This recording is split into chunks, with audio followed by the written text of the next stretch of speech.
So Microsoft recently released our digital defense report for 2022. And what that is a combination of all of the aspects of Microsoft that provide security intelligence or works in the security fields really come together to find a research report that spans larger trends. So what can that offer a Canadian audience, or what really should Canadians be paying attention to, is often a question I get asked in my role. So to step back, Microsoft takes in more threat signals than probably any other organization on the planet. And this is really due to the extensive nature of our business. We have Office 365, Outlook, email, Hotmail, Azure, cloud services that we're offering, but also even Xbox. I can't even begin to imagine all the things that we're actually running on the internet that we can gather threat intelligence from.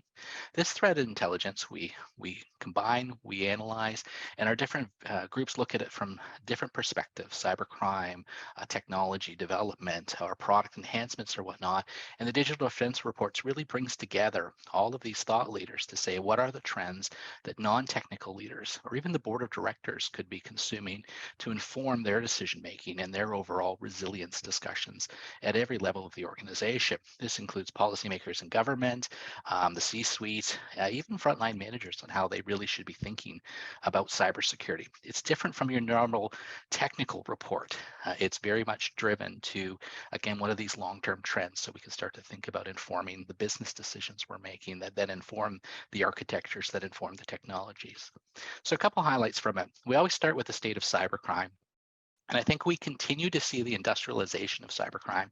It is becoming an entire industry. It's not individual threat vectors, and we need to think about it in those terms. We also see much more incidents of what we call human-operated ransomware. This involves longer attack cycles, not automated, where attackers are making decisions based on what they see when they gain access, and they start to move laterally through the organization. They're doing this to maximize their effectiveness, but also their profit. They're also feeling, these cyber criminals, sort of the bite of the economic times as well. So we're seeing a shift in their tactics where they're actually starting to take over and attack service providers in order to host their criminal infrastructure and whatnot to save money. So we are seeing the effects of even the economy through our research in what's happening in the cyber criminal market and how they're taking steps accordingly as well.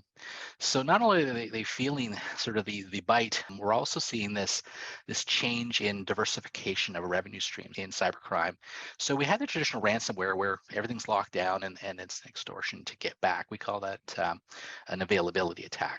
We're also seeing a confidentiality attack where those same cyber criminals, while they're in your organization, they'll steal your data first before they lock it down and then either ransom it back or sell it to you. So they're looking to diversify their product offerings if they're a service provider, or their profit margins in how they're transacting business. These are business factors. They're beginning to operate like traditional businesses in some factors. So in terms of specialization or whatnot, we need to think about them differently in terms of threat actors. We're even seeing specializations like initial access brokers emerge, where rather than you break into your account, and we're seeing this more and more, the bad guys aren't breaking in, they're logging in. And if they don't initiate the phishing attack to gain access themselves, they can often buy from these dark markets access to whatever organizations they're looking to attack. So again, that becomes a factor that business leaders need to think about. The next section, of course, is nation-state threat actors, and we're seeing the continued sophistication across all vectors, from supply chains to disinformation campaigns. And if we look across sort of the main threat actors that the report covers, China continuing to expand its global targeting, and they're looking at smaller nations and organizations to gain intelligence and competitive advantage, not necessarily the bigger companies or the bigger research centers. Smaller universities, smaller companies developing new technologies are ripe targets for stealing competitive information or research intelligence about new technologies, new drugs being developed, that sort of thing as well. North Korea is targeting everyone and everything. So defense and aerospace companies, universities, news outlets and media for political gain, but also cryptocurrency and ransomware heists to operate their economy. And then, of course, there's the prolonged cyber war that's playing out right now between Russia and Ukraine, which is leaking out, and it's starting to affect nations, organizations, and individuals around the world in a way we've never seen before possible. So this includes the advent of cyber influence operations, propaganda to influence domestic and international audience, focus on eroding trust, increasing polarization, and achieving political gains through hybrid warfare. If you're familiar with the concept of an advanced persistent threat, which is a nation-state threat actor, we're now seeing the emergence of what we're calling an advanced persistent manipulator. And we've coined this the trace of synthetic media. And this is leveraging AI deepfake technologies to create highly realistic artificial images, videos, and audio that are used in these information campaigns as well too. We're seeing this really the growth throughout this current war in its significant new advancements in these technologies.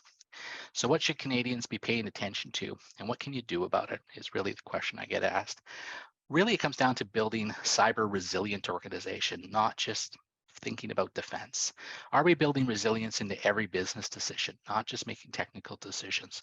Do we have contingency plans that will allow us to continue operations? The hospital needs to function if there's a ransomware attack.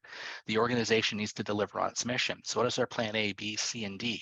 How have we fully vetted it? Have we tested it? Do we have a backup plan should our service providers fail as well too, because we can't act in a bubble as well. So security posture is no longer static. You can't just buy a firewall and you're done. The entire organization really needs to become a continuous learning organization where threat intel is ingested at all levels of the business. And that's why we really focus this research artifact on informing the policymakers and the business decision makers, which often get left out in some of these discussions, yet can set the tone for the decisions that are made down the line that become the most critical in terms of defense. Now, if this was medicine we were talking about, we'd be about at the stage where we're starting to understand that leeches and humors aren't really working anymore, and we're evolving our practice into sort of modern medicine. That's where I think we are in cybersecurity. We're at the point where we're understanding that hand washing can prevent the spread of germs, so can basic hygiene within the organization to make it resilient and stronger as well. So we are just at the beginning of this journey, and we need all aspects of the organization, government, legislators, policymakers, really to start to think about defense migrating to this resilient platform or resilient framework for the future as well.